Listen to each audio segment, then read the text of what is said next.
So you need to develop a framework for your application. Such applications are typically organized around document or files. So the earlier example was basically for Excel file and CSV file. Now we are taking another example, another context where application typically needs to work around document or files. The type of document can be text, word processing document, or spreadsheet document. Operations like create, open, create the file, open file, edit file, save the document. And the framework must be robust, reusable, expandable, and easy to maintain. So this is the context. We need to work upon this framework. Just go through this class diagram in a minute.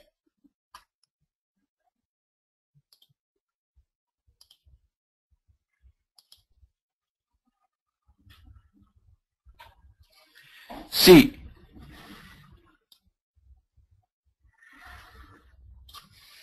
now below this red line is your component that you can develop as a separate jar, or you can develop it as a separate package, or you can develop as a separate module in your application. Client actually requests the document factory, create the document, and it will pass on the type of the document that it needs. This document factory create document method will have code, proper code that will understand the type and creates a proper spreadsheet, proper type of document, either spreadsheet or text document, and returns the iDocument interface to the client. Client will use iDocument interface to operate on the proper instance of the document. So here the important thing is iDocument interface and the document factory. Client requests document factories create document method, which is a factory method, by passing a proper type of the document that client requires. This method will actually create the object of the requested document type and then return the iDocument interface reference to the client. With that reference, client actually uses the proper document. I think this class diagram is easily understandable now. Now see the expandability, ease in expandability. Suppose in future you might need to work on Word document. What you need to do in that case? You implement this interface iDocument in your Word document and then give a proper code in the factory method to create this Word document. So it is easy to expand. You need not to change much in the component.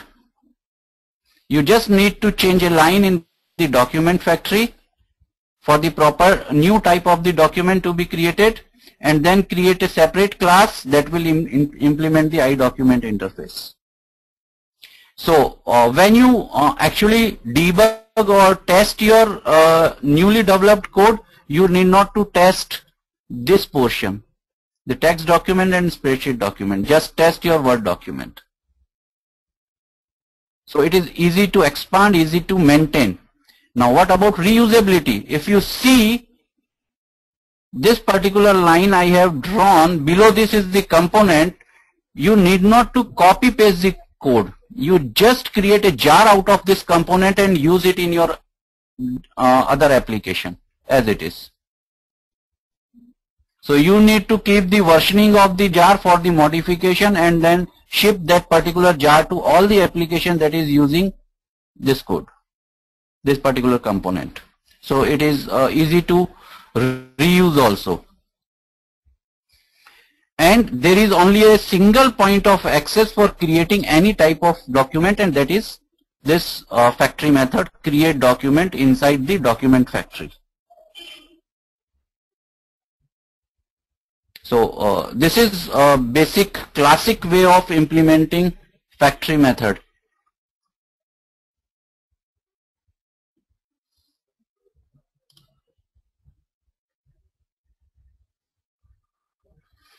So the same description, the client needs a document, but instead of creating it directly using the new operator, it asks the new document to the factory, providing some information about the type of the object it needs.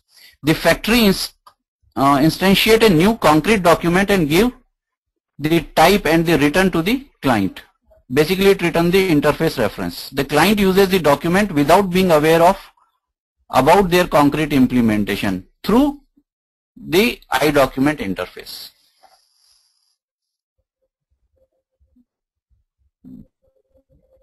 See the code, example code. This is your iDocument interface, which will have all the required methods, create, open, etc. That will be common between all the documents.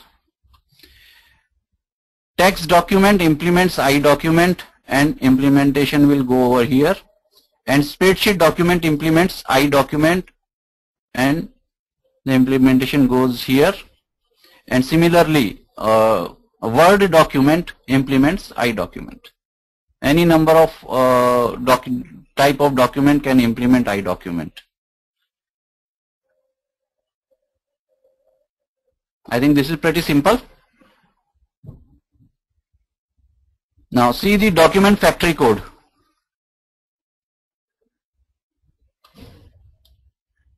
We can have a static method, create document. This is your factory method.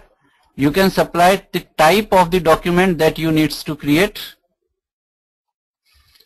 If text equals to type, suppose your type is text, it will return a new text document, or spreadsheet, it will return a new document spreadsheet, and another if condition you can have over here for your Word document or PDF document or any other kind of document.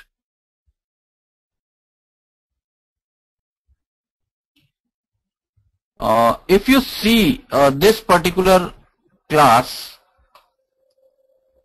it can be very easily understandable that it is a singleton class. It should be a singleton class. So you can implement a singleton pattern over here to make it a document, to make the document factory a singleton class. Within the singleton, if you go for a particular variation, it can be a static singleton, because there is no need to create an instance of document factory over here. You just create a static singleton document factory and have this factory method, static factory method, create document.